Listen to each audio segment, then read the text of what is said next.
Ouais, salut. Bonsoir la famille.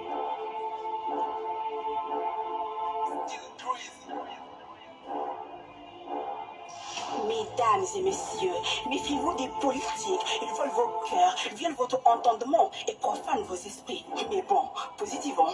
Déjà, depuis notre enfance, on développe des compétences à chaque instance, pousser les limites de nos cinq sens. Malgré nos souffrances, on nous dit que c'est notre pénitence. Depuis, on a tendance à pointer du doigt la dépendance juste pour une quelconque espérance de vie, de nonchalance. On se précipite sur nos plumes pour éviter la potence. Alors, positivement. Positivement, quand nos chefs religions font de la politique politicienne, quand les imams couvrent les chines d'autres se prenant pour Dieu et excommunés. Oui, positivement. Positivement, pendant que le peuple se fait voler et violer, pendant que la concession devient le torchon des pétroliers, tandis que la France baisse par derrière et continue de bombarder nos barrières. Mais non, positivement, quand la justice dégaine son arme contre la vérité, quand nos frères et sœurs crèvent dans les universités, quand des hommes de loi tuent des hommes de science et que des ignorants y tirent révérence, il y a la barna, positivement. Pendant que les pédophiles niquent nos enfants et arrachent leur cœur, pendant que les violeurs déversent leur venin sur nos sœurs, pendant qu'on coupe les derniers arbres, pendant que l'Occident affiche son sable, pendant que l'Afrique se saoule alors que le monde reste sobre, oui. Positivement. Positivement, quand nos fils se font tuer loin de nos frontières, quand mourir est la seule option plus que de regarder derrière, quand ma mère pleure parce qu'il n'a pas de quoi nourrir ses petits, quand nos dirigeants nous empoisonnent la vie et nous coupent l'appétit. Positivement. Positivement. Jusqu'à notre dernier souffle. Le gouvernement fait la pluie et le beau temps. Le peuple meurt et fait semblant d'être content. Tout ça à cause de la malgouvernance, de l'incompétence dans ses féroces. Le pays en souffrance dirigé par des gars qui n'ont pas d'expérience. Dirigeants voleurs des surs publics, dirigeants trompeurs, assassins et menteurs, dirigeants tartues et cambrioleurs. Honte à vous, repus des pains des pauvres et la sueur des orphelins. Salut la famille. Je vais diminuer un peu le son. Ça fait partie de mon album Cadeau Remix, un son qui s'appelle Sans Faute. Après, je vais mettre le lien sur mon Facebook, un son très intéressant et d'actualité. Voilà, donc merci d'être là pour suivre le live. C'est un live qui ne va pas trop durer. Il n'y a pas du tout trop duré. Parce que je pense que toutes les personnes qui sont là savent de quoi nous allons parler aujourd'hui. Nous allons parler un peu du combat panafricaniste. Nous allons parler un peu de l'Afrique. Comme nous avons l'habitude de le dire, tout a été théorisé. Nous avons nos ancêtres, nous avons les aînés, nous avons les pères fondateurs qui ont tout théorisé. Il ne nous reste qu'à actualiser, il ne nous reste qu'à appliquer. Il y a des choses, pourquoi j'ai mis le son et j'ai préféré laisser la partie de Manfati parce qu'elle dit positivement. Quand il y a quelque chose qui est mauvais, quand il y a quelque chose qui ne va pas, les gens disent positivement. Après, à la fin, elle dit positivement jusqu'à notre dernier souffle, c'est-à-dire positivement jusqu'à mourir. Nous pouvons positiver, nous pouvons rester optimistes. Mais à un certain moment, quand on parle du panafricanisme, je pense que nous devons être une famille. Il y a des familles partout. Mais la meilleure famille, c'est la famille qui est unie.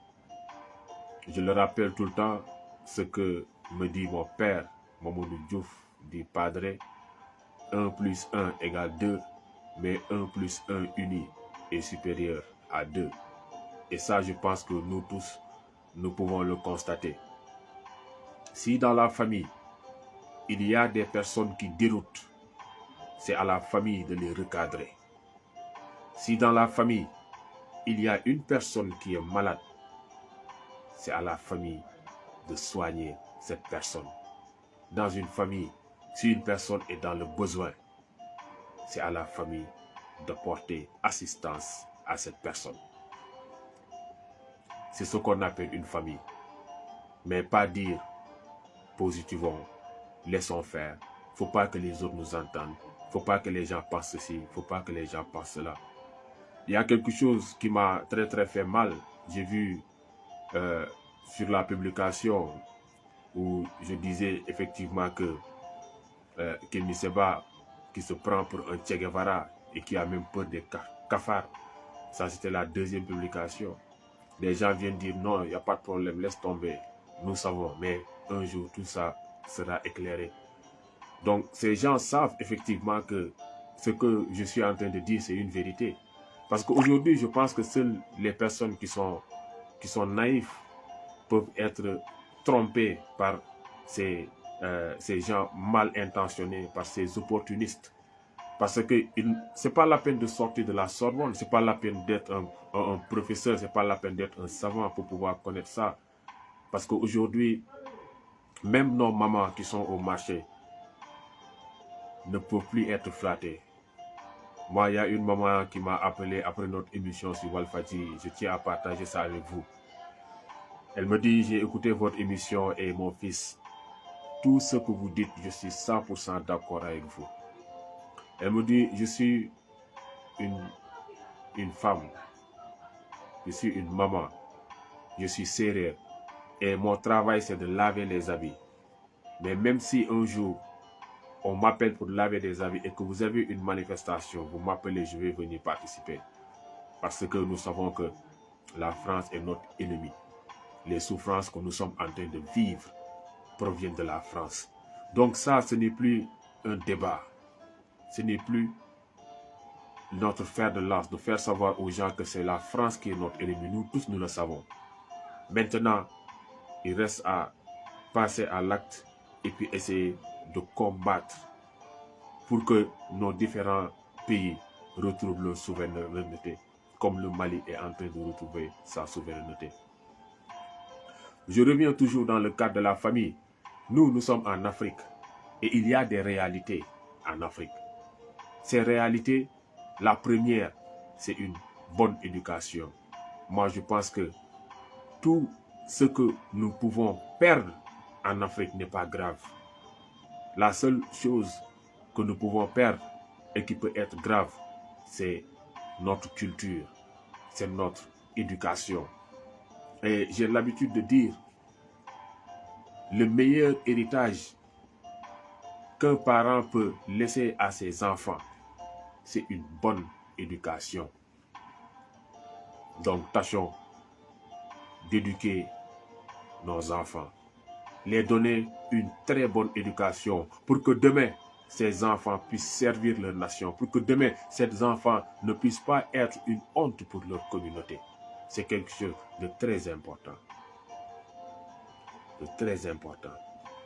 Il y a un rappeur célèbre du Sénégal, du nom de Gaston, qui disait que voilà, une personne c'est comme un disque dur, tout ce qu'on met dans le disque dur, c'est tout ce qui ressort. Là, il parlait de la personne. Et là, je pensais qu'il parlait de l'éducation, parce que au plus bas âge, l'éducation qu'on inculque à l'enfant, c'est pratiquement la même chose que l'enfant va exercer durant sa vie. En Afrique, quand une personne du village, là j'élargis la famille au village, quand une personne du village manque de respect à soit un aîné, à soit un parent, cette personne est corrigée de différentes manières.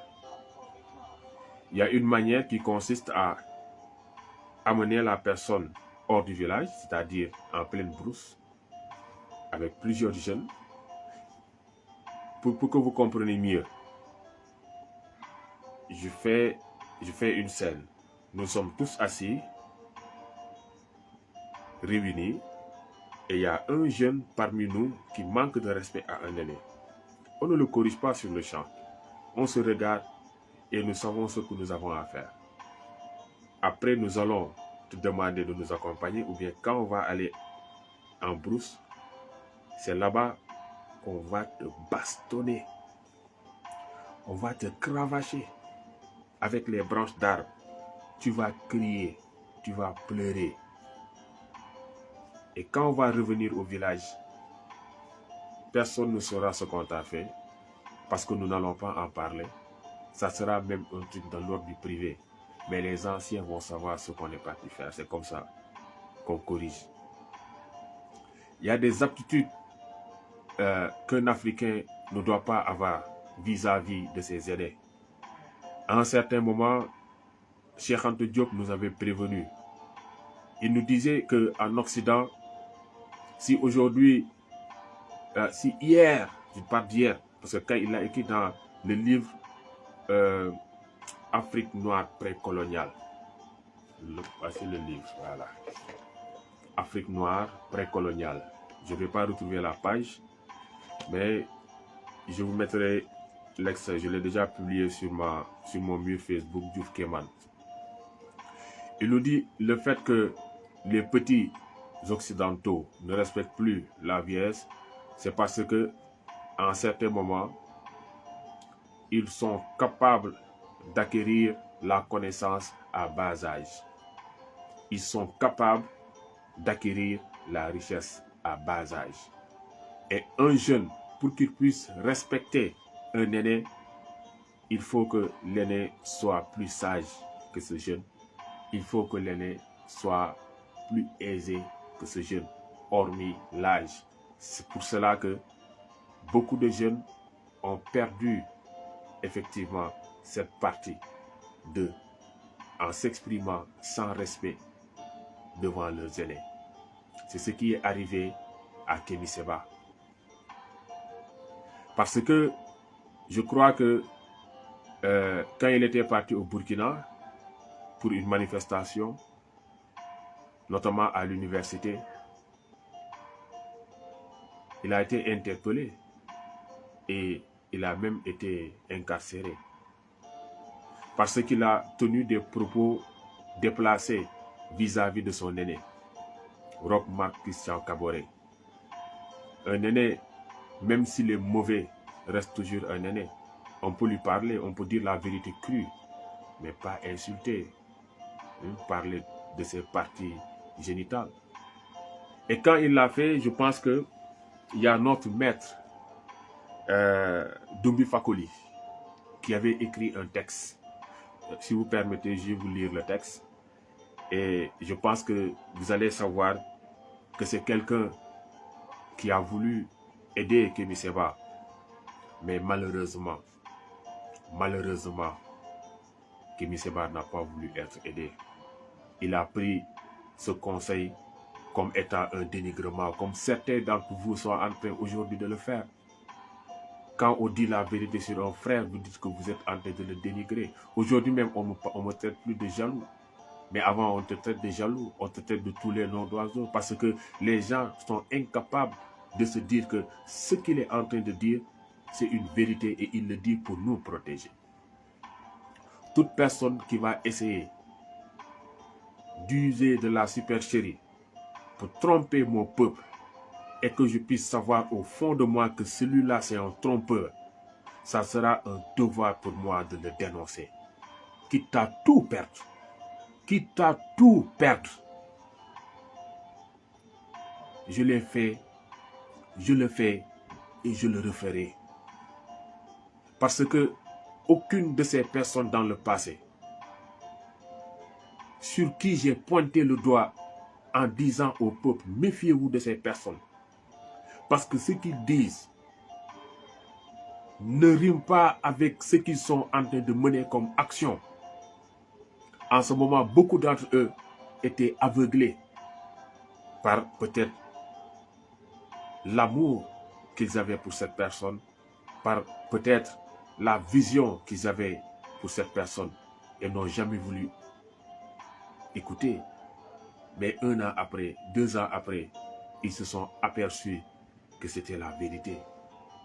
Je vous donner juste l'exemple de ce politicien qui fait la honte de Thiès. Je vais citer Idrissa Seck.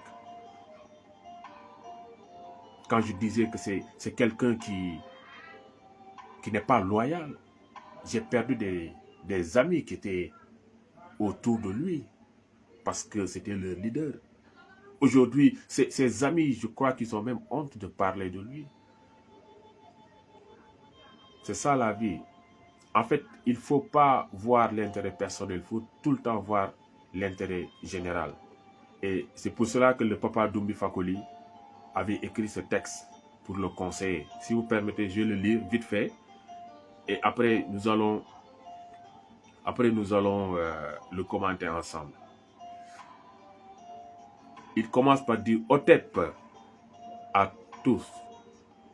Otep à toutes. Le président Kaboré de l'enclos colonial du Burkina Faso est né en 1957. Kémi Séba est né en 1981. Il y a 25 ans de différence d'âge entre les deux.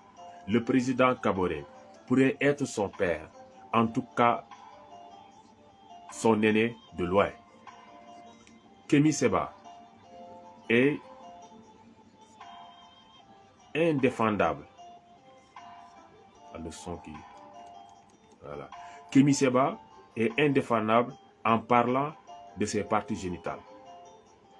S'ils veulent lui rendre service, ses partisans devraient l'inciter à réprimer sa tendance aux écarts de langage qui caractérisent ses sorties verbales.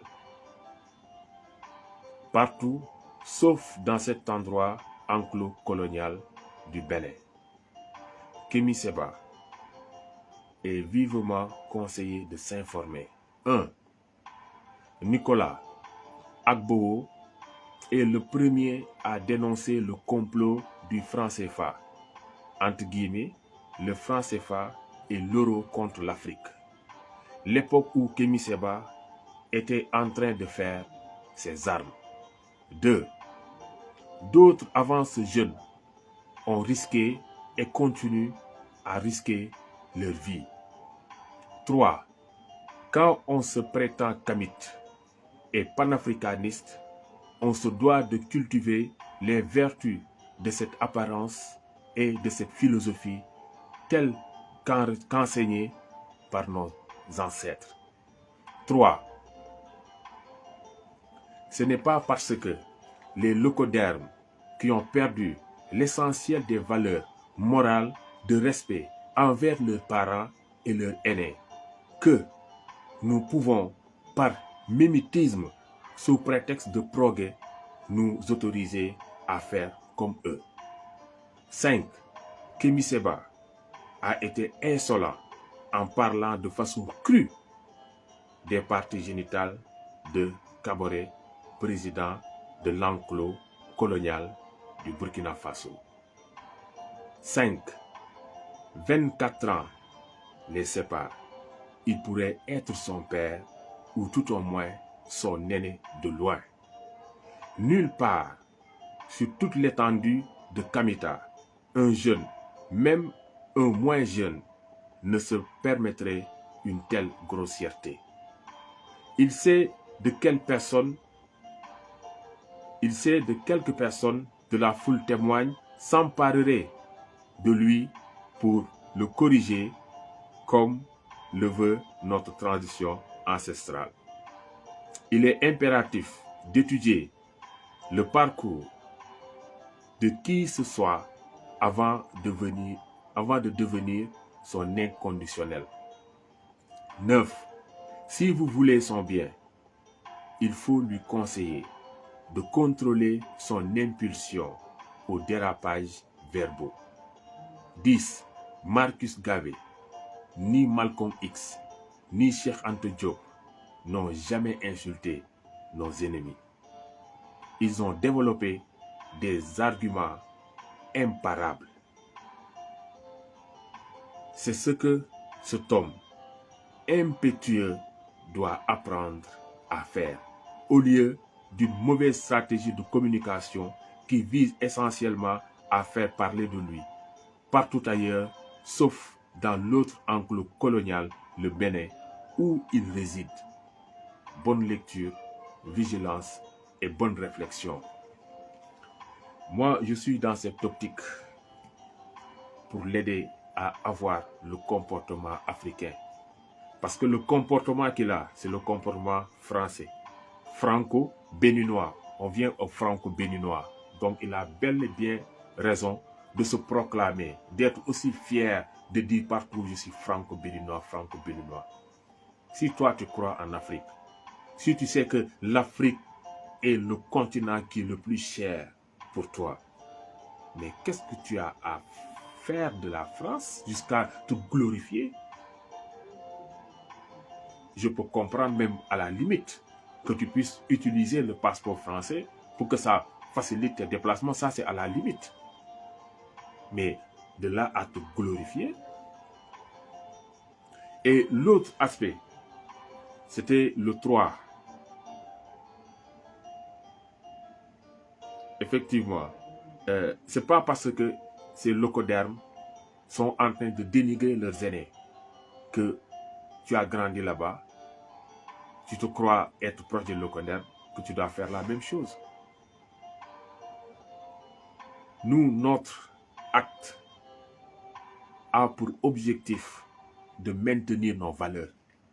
Et nous ne pouvons pas accepter qu'une personne qui se dit panafricaniste, qu'une personne qui se dit kamite, qu'une personne qui se dit africain, qui se dit défenseur des intérêts de l'Afrique, puisse être contre ces valeurs.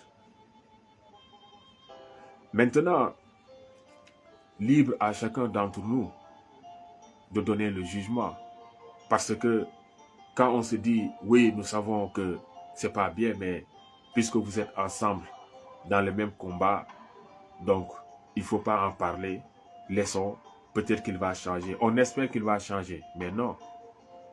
Non, parce que depuis des années, ça n'a pas changé. Ça, c'est en 2019.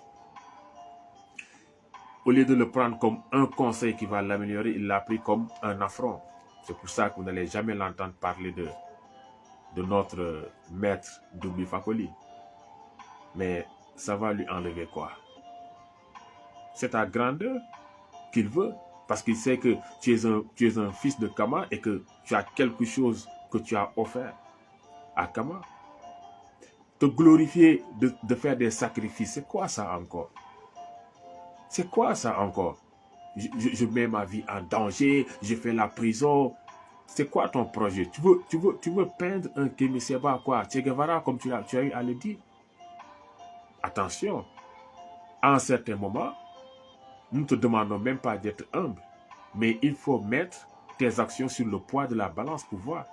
Ce n'est pas à toi de te mettre sur une position de leader. Ah non, frère, il va falloir que tu te ressaisisses. Et au fond de ça, le fait que tu tiens tellement à ta nationalité française, en fait, c'est ce qui te donne plus le courage de pouvoir affronter. Je m'explique. Parce que tu te considères comme étant un citoyen français pleinement, qui jouit de tous ses droits de citoyen français.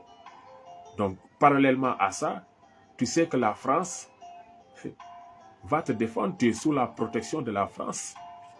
Et cette même France est celle qui est en train de dicter ces préfets, c'est-à-dire ces présidents qui sont à la solde de l'Occident, ces présidents qui trahissent le peuple, c'est cette même France.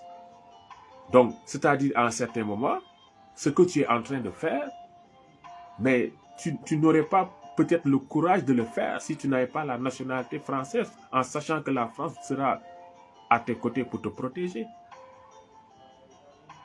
Donc, ceci est une des raisons pour lesquelles tu vas t'attacher. J'ai parlé d'individualiste, j'ai parlé d'opportuniste. Vous allez voir sur la description de la vidéo.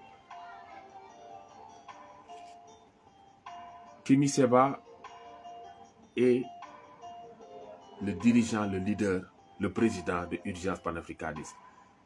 J'en profite pour remercier Urgence Panafricaniste du Sénégal avec leur membre, bon, leur dirigeant Khadim, qui vraiment est le seul mouvement panafricain qui a eu à, je dirais, reconnaître peut-être l'impact de la marche Dakar-Bamako, qui a eu à apprécier l'impact de la marche Dakar-Tchétou et qui a eu à même donner une première décoration que nous, on a reçue. Donc c'est pour dire que ces jeunes aujourd'hui qui le suivent, la majorité n'ont pas la même mentalité que lui. Il y en a qui sont pour moi plus africains, qui sont plus solidaires. Tu n'as pas besoin de chercher trop, ces références sont dans ces sections. Je sais qu'il y a beaucoup d'activités qui se font. Au Burkina, j'ai vu Urgence panafricaniste aller assister les déplacés des actes terroristes en les offrant des vivres. C'est quelque chose de très bien que nous magnifions. Mais est-ce que vous, votre leader, vous donne du respect? C'est la question que je me pose. Est-ce qu'il vous respecte?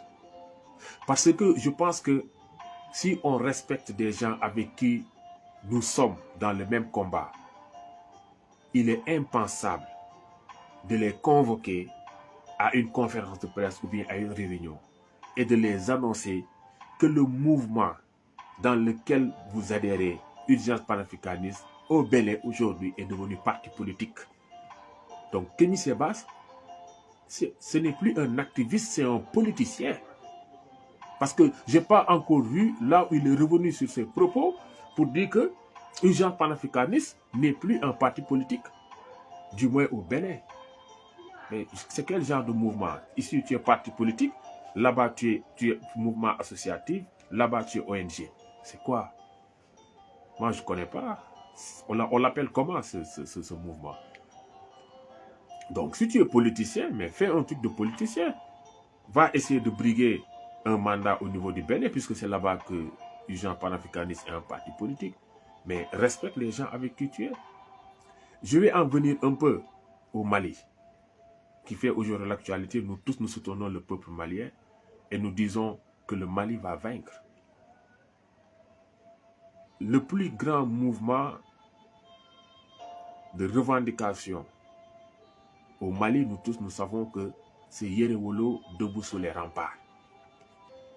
Nous avons eu à les rencontrer. Nous avons fait avec eux notre dernière activité, c'est-à-dire aller nous recueillir sur la tombe de notre ancêtre Modibo Keïta.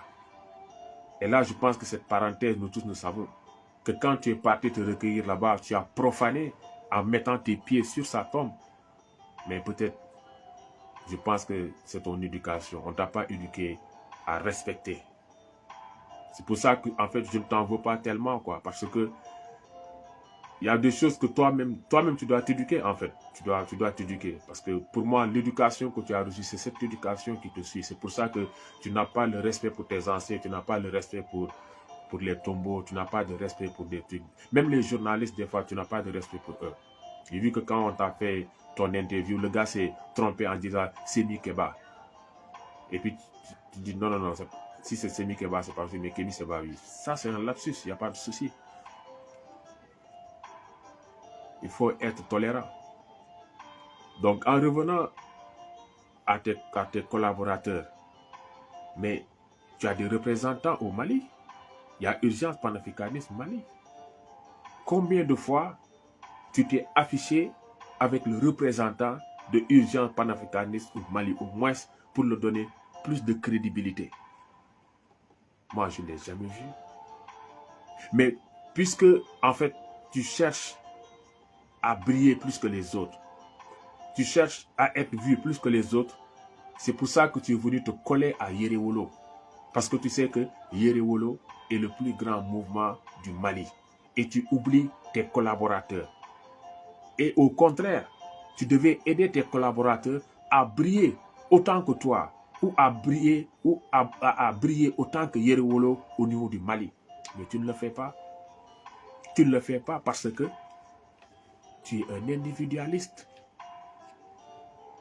Je ne l'ai pas vu, moi. Je ne l'ai pas vu. J'ai rencontré un de tes représentants. Je pense même ça va être le président. Je lui ai tenu le même langage. Je lui ai dit même, quand Kémy parle, il ne te cite pas. Il préfère citer Ben le cerveau. Il préfère citer... C'est grave. C'est grave. Mais il va falloir que, frère, que tu te ressaisisses. Parce que nous sommes africains et nous évoluons en africain. Cet humanisme-là, dont le monde a tant besoin et qui manque à ce monde, cet humanisme se trouve en Afrique. Et tout leader doit évoluer ainsi. Cheikh Anta Diop, il n'y a pas quelqu'un de plus humaniste que lui. Il n'y a pas quelqu'un de plus africain que lui. Il a été africain dans ses actes. Même dans ses paroles, il a été africain. Cheikh Anta n'a jamais voulu essayer de parler comme un toubab, en essayant de rouler les airs,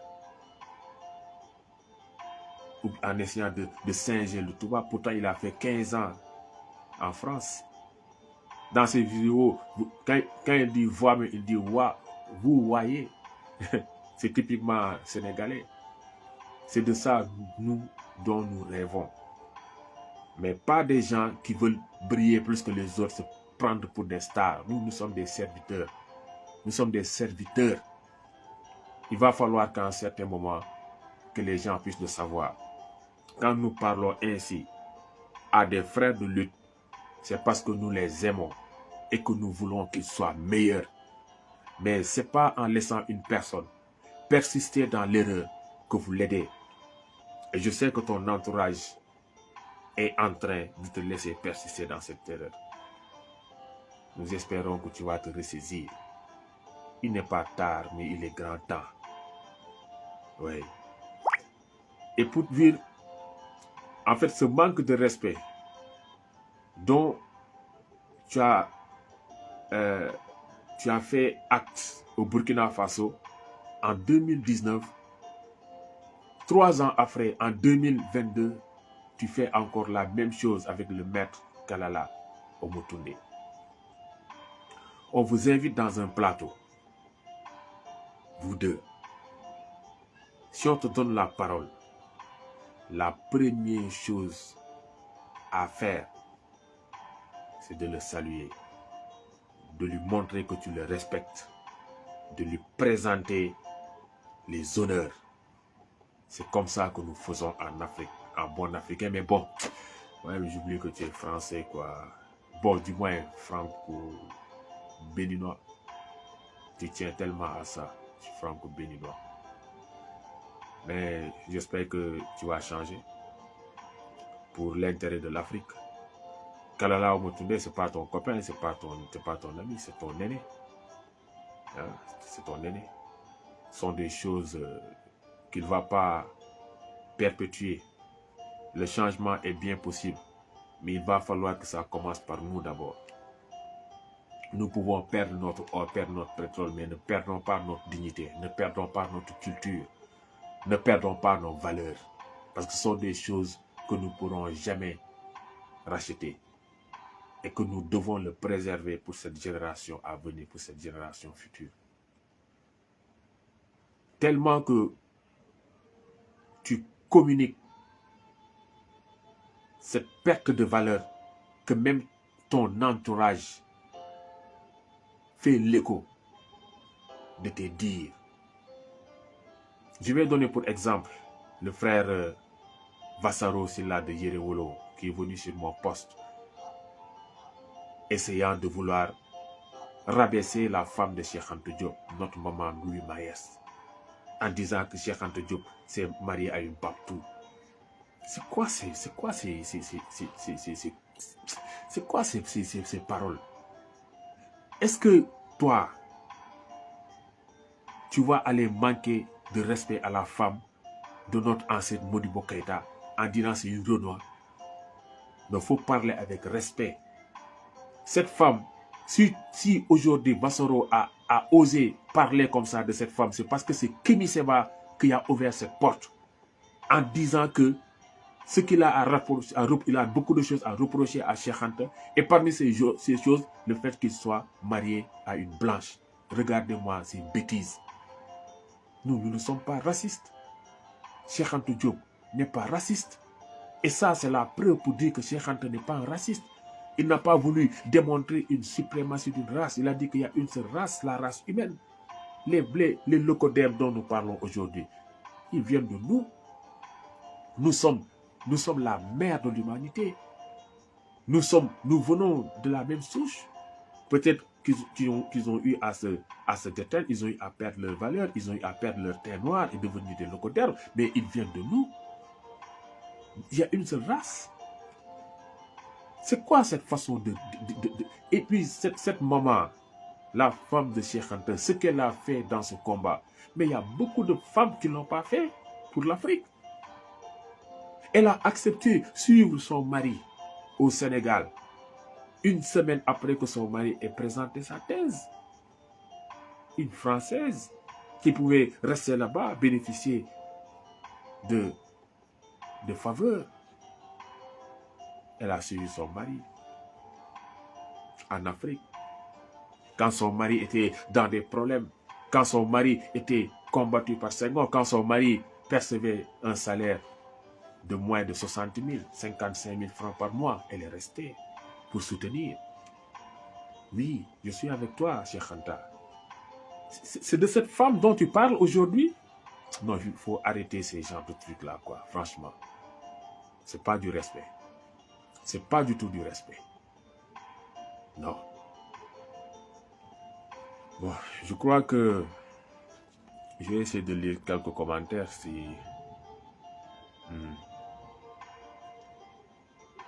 y a Djoumaba qui dit: comment peut-on mener un combat digne si on accepte de se faire financer par un président qui est adoublé par Macron et Ouattara?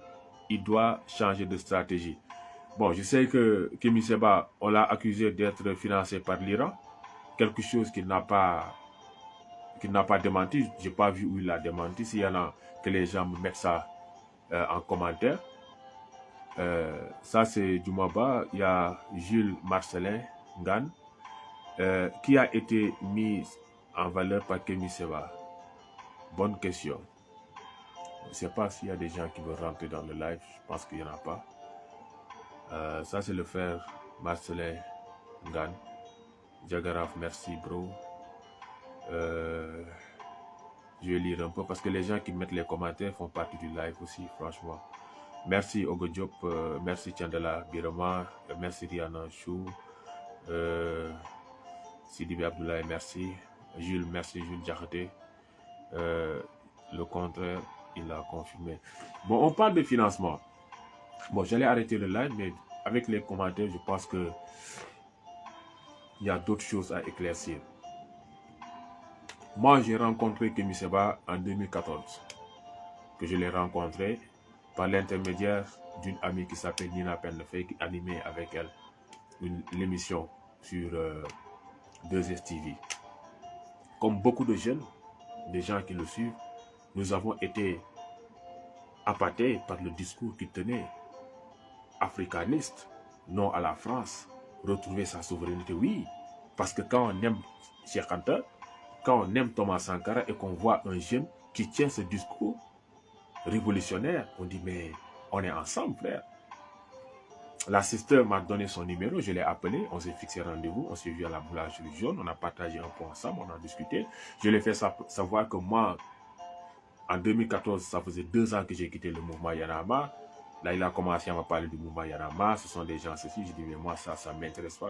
En fait, je te faisais juste l'état de mon parcours. Ce jour-là, je pense qu'il a dû le dire à plusieurs personnes. Il me dit, moi-même j'ai un projet. Mon projet c'est de financer ces jeunes qui ont des projets et qui n'ont pas des moyens financiers pour mener les projets, pour réaliser ces projets. J'ai dit ça, c'est quelque chose d'extraordinaire, ça. Le temps que je me pose la question pour savoir d'où allaient venir ces financements, il me dit les financements vont venir de ces dignes fils d'Afrique. C'est-à-dire, il y a certains footballeurs avec qui je suis en contact, il y a certains Africains qui évoluent dans d'autres domaines, qui sont à l'aise. Donc, je leur demande à chaque mois de donner quelque chose, de donner quelques centaines ou bien quelques milliers d'euros. On va mettre ensemble. Et quand on aura quelque chose, nous allons lancer le projet. Ah, mais ça, c'est vraiment respect à toi, frère Kimi. C'est quelque chose de très bien.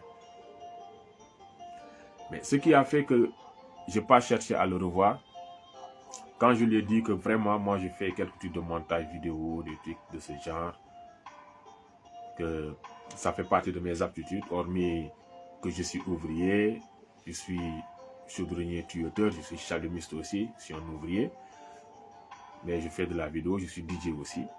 Je dis, oui, mais moi, j'ai besoin de quelqu'un qui va me suivre pour me faire mes vidéos, tout et tout, pour que je sois bien dit, et qu'il faut m'organiser quelque chose à Thiès, tout et tout. Il dit, ah, ok, donc, c'est ça, quoi, pour me réduire à ton employé qui a voulu te faire tes vidéos, qui va te suivre, qui a applaudi, allez, qui me dit, tu es malade. Non, frère. Hein? Et je pense que depuis ce jour, après on s'est revu une fois, c'était la première fois où il y avait la manifestation anti-franc CFA à la place de l'Obélisque, le 7 janvier 2017, si je ne me trompe pas. On était là-bas. C'était organisé par le frère Jim. Et dans toute l'organisation, je ne vais pas vouloir en parler, mais peut-être qu'un jour Jim va en parler, parce que je sais comment l'organisation s'est faite, comment il a voulu s'imposer pour être la dernière personne à prendre la parole, tout et tout, pour briller plus que les autres, quoi, en fait, c'est ça. C'est pas ce qui va, en fait, faire évoluer notre continent. Et ça, notre père Kwame Nkrumah nous l'a dit, que nous n'avons pas besoin de leaders qui veulent se faire voir. Nous n'avons pas besoin de leaders qui mettent en avant leurs intérêts personnels. Oui, il nous l'a enseigné. Mais bon,